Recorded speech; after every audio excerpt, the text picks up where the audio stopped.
भाई लोग तो उम्मीद करो तो सब बढ़िया में यार सब हमारे चैनल पे नए बने तो सब्सक्राइब कर ले जाता। आज हम बतलावल बनी खेसारी भैया के बारे में।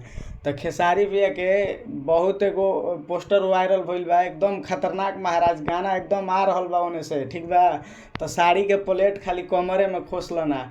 तो ई गाना एकदम गजब निकलत महाराज, एकरा के दबावल कौनो जना नहीं अभी गाना जौन आ रहल बा एकदम शूटिंग एकदम खतरनाक भइल बा। अब का हम तो रउरा सबसे कहीं एकदम शूटिंग जौन भइल बा एकदम डेंजर भइल बा महाराज, कोई के दबावे वाला बस के बात नहीं खे। ये खाली वीडियो निकल गइल बा साड़ी के प्लेट खानी अमरपाली दुबे काम कइले बड़ी में।